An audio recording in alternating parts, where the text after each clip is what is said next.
What is up everyone, and welcome to some more F122 My Team Career Mode. Last time we were at the Belgian Grand Prix, and despite having a pretty strong qualifying, we were powerless to stop Alex Albon from powering all the way through into the lead, and yeah, he just sailed off into the sunset, finished the race 30 seconds ahead of us, and we came home in third behind Max Verstappen. So yeah, we have a lot to do before the Dutch Grand Prix if we want to get back into the championship. We currently trail Alex Albon by 28 points, I believe. You'll see the championship standings in just a second. But yeah, he could break down in this race, and I still would have no way of taking the lead of the Drivers' Championship. Even if I won the race with fastest lap, I would still be 2 points behind him. And so, you know, we need to get a series of strong results. Just one strong result here will not be enough. You know, we got Monza coming up next. That's a race that I typically have not gone very well at in recent years. You know, struggling to even score points. And then we got, Singapore, Japan. Those are tracks I struggle at a little bit. You know, it's going to be a little while before we get to a part of the calendar that I am, you know, confident and strong around. So we need a good result here in Zandvoort. This is a circuit I have won many times. I think 3 times at this point, if I'm not mistaken. This was where I got my first win all the way back in Season 2, and it's a circuit that honestly I've grown to quite enjoy driving at. So I'm hoping that we can get a win here. Basically, that's what I need if I want to get back into this championship fight. I need a win. I need to start closing Alex Albon down. And practice, my pace was okay, but I was struggling to meet the practice program target times. So that kind of indicated to me that maybe we were kind of lacking in pace compared to what would be expected of us to contend with the front runners here. I'm not 100% sure because sometimes it can vary. You know, when I think back to, there's some other circuits on the calendar where I tend to have, you know, somewhat decent pace at, but in practice I just cannot meet the target times no matter what happens. The qualifying pace program is a complete write-off. We didn't do it on this occasion, but I've yet to do a qualifying pace program in the last like 3 seasons that I've actually managed to hit the target time for. It seems basically impossible. But yeah, for the other ones, it's kind of touch and go whether I can reach the targets or not. And yeah, for this one, the race strategy program, I really struggled to hit the target times. I think we ended up getting the green but not the purple target on that one. So yeah, I don't really know what my pace is going to look like around here, but we're about to find out because it's time for us to get into qualifying. And now we're in Q1 on a fresh set of soft compound tyres, obviously, and we are going to see what kind of time we can do compared to the AI. It is a 1:10.2. We are 100th of a second off of Oscar Piastri there, and we slot ourselves into P2 ahead of Albon at the moment, actually. But by the time we get to the end of the session, Albon is ahead of us and we are down in P10. We did go on the same set of tyres, and we managed to do a time that was pretty much equal to the time that we did in our first run, despite the fact that this was a used set of tyres. So there was definitely more time on the table for us there, but I couldn't quite capitalise on it. But it doesn't matter because we made it through to Q2 anyway, and yeah, we're going to see if we can put up a good lap time and a strong performance in Q2 to see us through to Q3 and potentially get a shot at pole position. One shock, perhaps, exit in Q1 of Daniel Ricciardo. You would expect, you know, in that McLaren, with his teammate being a front-running contender once again. They weren't very strong at the beginning of the season, but now they've recovered performance a little bit. You would expect both Norris and Ricciardo to be putting in good performances week in, week out, and Ricciardo exiting in Q1 is not what they will want to see. But anyway, Norris is still in the session, and we are also in the session as we move into Q2, and we're going to see what kind of time we can do on a fresh set of soft compound tyres. Again, it's another 1:10.2, which indicates to me that there probably is, again, some time left on the table here, and we will see what kind of time we can do in our second flying lap of Q2. You can see we're up by 2/10 as we're around the final corner this time, actually, despite the fact that we're on the same set of tyres again. The tyre deg around here is not too bad. We improved by 2/10 to a 1:10.0, I believe. And that was good enough for 4th place, despite the fact that, as you're about to see, 1st place was belonging to Alex Albon here, and he was almost a second faster than me, 9/10 with a 1:09.1. And yeah, that is quite a significant margin. Only Norris and Verstappen separated us. Meanwhile, Fittipaldi there was in P5 with Schumacher 6th and Tsunoda 7th, and both Ferraris eliminated here. Actually, kind of incredible that that the Ferraris, neither of them made it through to Q3. You would expect at least one of them, if not both of them. You know, they're not bad cars by any stretch of the imagination. So yeah, I don't really know how that's happened, but either way, it might give us an easier run at pole with no Ferraris here. We've only got to contend really with Albon and the Red Bulls, and maybe Norris as well. I would say that everyone else in this session is not really going to provide much competition to us. Sometimes Russell can get involved in the mix, but I'm not sure. Either way, we go out on a fresh set of soft compound tyres again. It's a 109.8 this time, so we have actually done a bit of a better time than usual, but Albon immediately fires back with a 109.4, and we are going to have to find a big improvement if we want to catch up with him. It needs to be about 4/10. As we got through the second sector there, you might have seen on the left-hand side of the screen, we were 0.05 of a second up on Albon, so if we have a good final sector here, we might be able to sneak our way into pole position. We're about 0.5 up, we needed to be about 0.4 up, so I think we're on the run for this. We crossed the line, it's a 109.3, and that will be good enough to take pole position. I think that's only my third pole of the season, if I remember correctly, and it has come at the perfect time. With qualifying finished, it's time to remind ourselves once again of our top three: Robinson, Albon, and Lando Norris.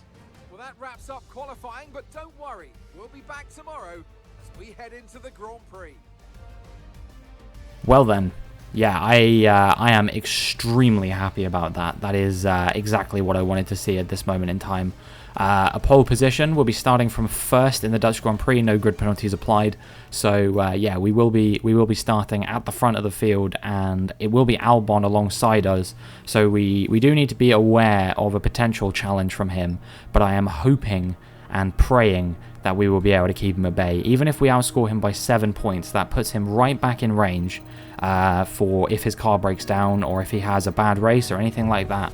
We are able to jump him in the standings once again, and that is kind of what I'm relying on here. I've spoken about this before in previous videos, that I kind of need Albon to have a bad weekend, you know what I mean? That's what I really need, or a couple bad weekends, you know, because it doesn't seem like he's really had one this year. He's had a couple where he's finished out of the points, but so have I, you know. Azerbaijan is the one that really springs to mind as a race where the championship slipped through my fingers. You know, I started way down the order in 18th, I believe, and just could not progress back through the field.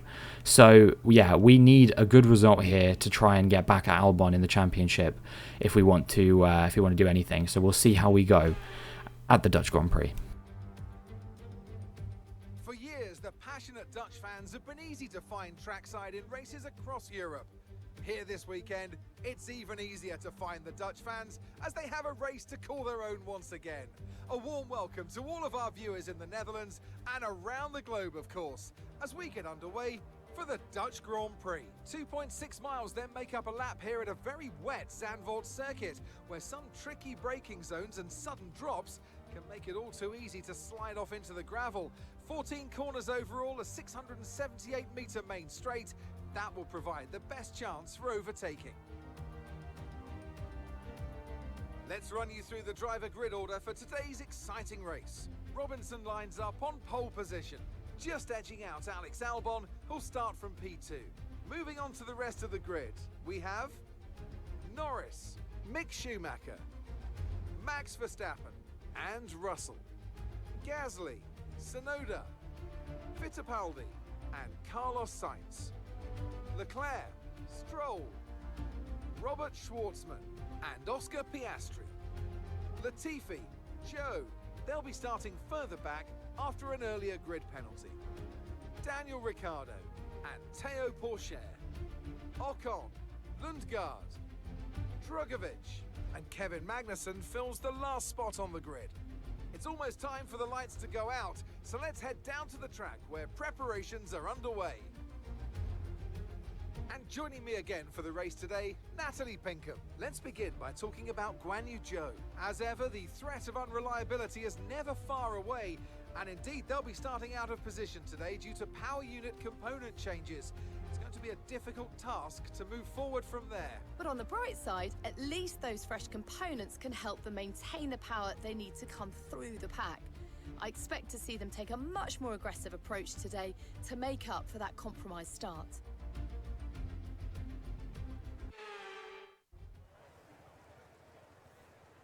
Mark has nothing to say on this occasion, I guess. It is raining, so that is going to provide some interest and intrigue at the start of the Grand Prix. I think it's due to disappear quite quickly after the race begins. So we will see what kind of performance we can put in the wet. You saw at the start of, was it the Hungarian Grand Prix? I lost a couple of positions due to the weather. It's a much shorter run down to turn 1 here at ZANDVOORT, but I still do worry about the threat of Albon potentially closing me down and overtaking me into turn 1 with superior traction off of the start. So we have to look out for that. We have to try and get as good of a start as we can possibly get here to have the best option and the best opportunity to stay in the lead of the Grand Prix from pole position. You know, Albon has been a very fast starter recently, so we'll see whether we can maintain the lead as the lights come on and the lights go out. And we've had an okay getaway, but you can see already that Alex Albon is pulling right alongside me, and he will be ahead going into turn 1 by a country mile. I was even coming under pressure from Schumacher there, who's managed to find his way into third. And yeah, we are going to try and stay with Alex Albon round the outside at turn 1. We're going to go wheel to wheel through the next sequence of corners, and by the time we get to the hairpin, we will still be wheel to wheel, but eventually I do manage to get back into the lead. So we lost it for a matter of 2 or 3 corners only, and now we are right back in the position that we wanted to be in. But we are going to come under pressure from Albon once again. I imagine you can see he's only a tenth down on me, and definitely had the superior pace there. Had to back out of the move, I think, a little bit, because there wasn't really a way through at that particular corner. But yeah, it does seem like he's significantly faster than me in the wet at this moment in time. Schumacher has had an absolutely incredible start. I believe he actually qualified 4th, which in itself is already pretty bloody amazing. But the fact that he's managed to make his way up from 4th to 3rd is nothing short of sensational. And yeah, it'd be interesting to see whether Mick Schumacher can convert this into a 2nd podium this season. He's had an incredible run of form lately. Feels like he's been running in the top 5 a lot from what I've been seeing. So yeah, I will be curious to see what kind of performance he can put in. I'm struggling for grip a little bit around this final corner, and you can see that has invited Albon right back into the fight. I have a look at when the weather is going to go away, and they actually say it's only going to be about 5 minutes or so. So yeah, we're only going to be on these tyres for a few laps, I would imagine. Yeah, as we move on to lap 4, you can see that I have managed to pull a bit of a gap from Alex Albon, actually. I don't know what's been going on with him, but yeah, we're over a second away from him. So at the moment, if we were to pit, we would find ourselves outside of DRS range of him, which is exactly where I would want to be. It's not super easy to overtake at this track. There's only really a couple of opportunities, I would say. But, you know, if anyone can do it, Alex Albon will be able to do it, especially to me, who is not very good out of low-speed corners with the traction. That is definitely my weakness in this game. Very much looking forward to F1 23 at the time of this video coming out. I think it's only a couple of weeks until the game drops, so yeah, I'll be very excited to see that one, and yeah, we'll see whether we can make it happen in F1 23, whether we can get off to a good start in that one, and hopefully the game will be good.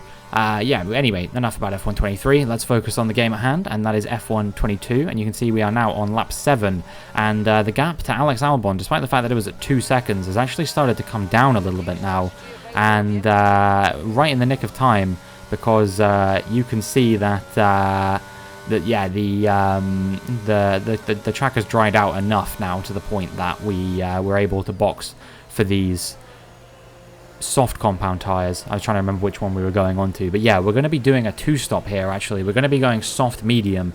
I hope that that's what the rest of the AI are doing, and no one gambles on for a set of hards or something like that to the end. I reckon they probably would make it, but I don't know whether they would necessarily be faster or not. But yeah, we will be maintaining the lead in this race. We've kind of left Albon out to dry a little bit, if you'll excuse the pun. But I think actually he'll be alright, because it looks like the track is right on that crossover. Not only that, but the inters, for the AI at least, don't tend to lose that much time on a dry track. I lose tons of time because you overheat the tyres really quickly, but the AI seem to be completely unaffected by tyre temperatures in this game from what I've seen. You know, they get their tyres warmed up really quickly compared to the player, and yeah, they're much less affected by things like overheating the inters on a dry track and stuff like that. So yeah, it'll be interesting. But we do come out ahead of Alex Albon still. We're maintaining the gap, about 2 seconds to him. But I think these soft compound tyres are starting to go off a little bit now. You know, we've been on them for 7 laps. They do degrade eventually. It does take a little bit of time, but they do. I think our pit lap is going to be lap 17 from what I understand, if I remember correctly. So we're doing 10 on the softs and then 19 on the mediums. And we will see whether we can maintain the lead throughout all of that. But Albon definitely is beginning to catch me at this point. You know, he made up about 3/10 on me on that lap. So I'm going to try and push as hard as I can to keep him out of DRS range. But as we move now onto lap 17, you can see that he is within DRS range of me, and we are going to have to do everything we can to try and hold them off if we want to hold on to the lead of this race. Schumacher doing very well, staying in 3rd there. He is having a Grand Prix to remember right now. You know, this is much less chaotic than the Austrian Grand Prix where he managed to go from last to 3rd in that race by thriving on the chaos. We actually came under a bit of pressure from Alex Albon there, but we managed to hold him behind. But yeah, Schumacher here on pure pace. You know, he qualified around this place.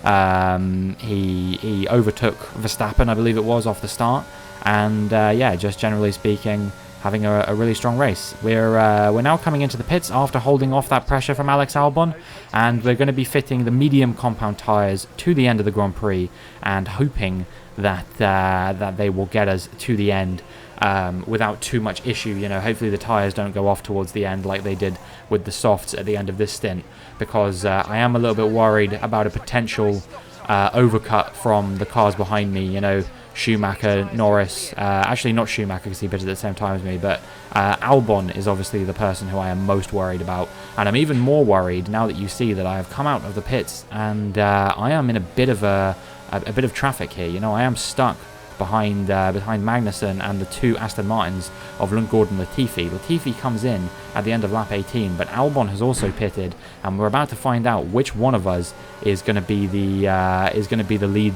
car, the net race leader at the end of this. Is it going to be me? Is it going to be Albon?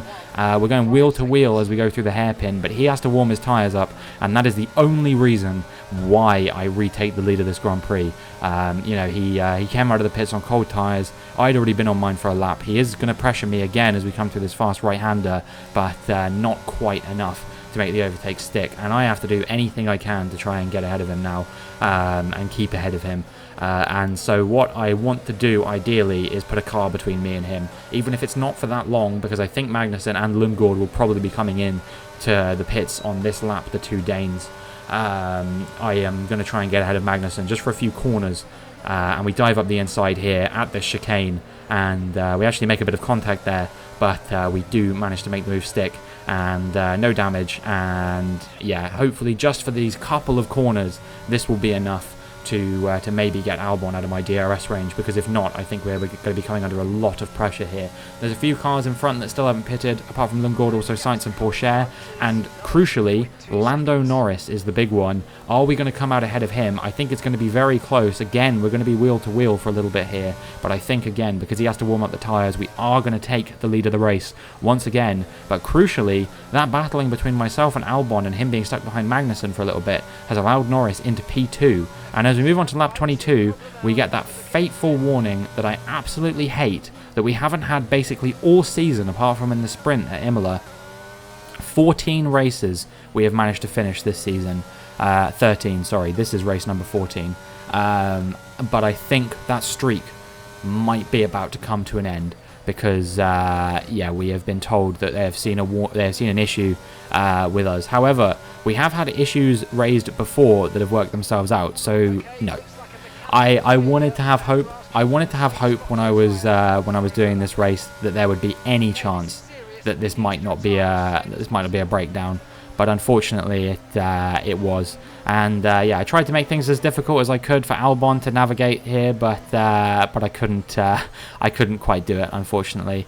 As Schumacher, actually, you can see there, he had a bit of an incident at turn 1 and lost a position to Gasly. So yeah, we'll see what the finishing order was. But regardless of what the finishing order was, you know, Alex Albon is going to be at least 40 points ahead of me, surely, by the end of this Grand Prix. I can't see him finishing lower than 3rd. But I'm sure he'll probably do even better than that, and we're about to find out. But yeah, either way, yeah, this was the opportunity, and it was taken away from us, and that is absolutely gutting. A difficult race then on a circuit that demands complete concentration, but they persevered to take the win here today.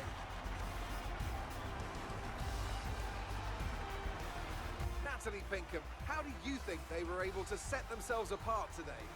Well, tyre management probably played quite a large role in the outcome of this one. As ever, it's not just about speed, it's about maintaining that speed consistently over a stint, over a race distance.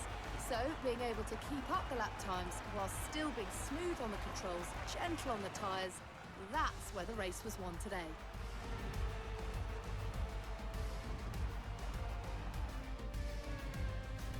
The faces on our top 3 look so incredibly happy as they make their way up to the podium. A much-deserved victory and a brilliant performance from them all.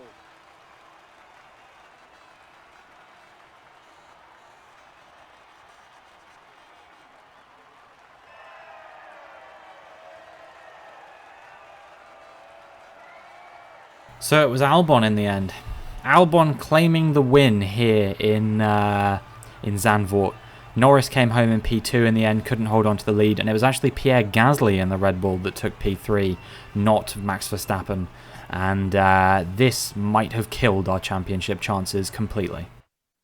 So let's review the updated driver standings. It's a positive result for Alexander Albon, who moves further out in front at the top of the standings. Let's focus on the driver of the day. Natalie Pinkham, come on, who do you pick? Teo Pourchaire gets my vote today. Let's move on to the constructors. The current leaders continue to extend their lead at the top. It was also a strong Grand Prix from Haas F1 this weekend. Fantastic work from the American team to move themselves further up the table. After an event like that, who knows what the sport has in store for us next time out? Be sure to join us once again as we continue to bring you all the excitement of Formula One.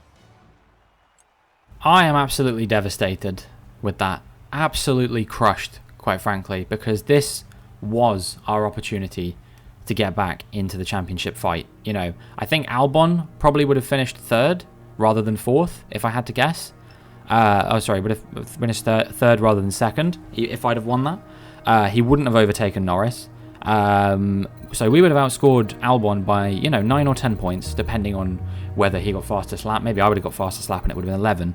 And, we'd have closed that gap to lower than 20 points. And that is a recoverable difference, It takes one bad race from him to claw that back. But now we are 54 points down on him in the championship with 8 races left in the season. That means, basically, that if I win every race remaining in the season, it's still not guaranteed that I will close him down. If he gets a fastest lap in like any of them, then that's over. If he's finishing 2nd every race, which obviously is a hypothetical, but there's a world in which I can't win this championship anymore. So I'm gonna have to come to terms with that. But that is going to be it for this video. So if you enjoyed, please make sure you like and subscribe, and hopefully I will see you in the next one.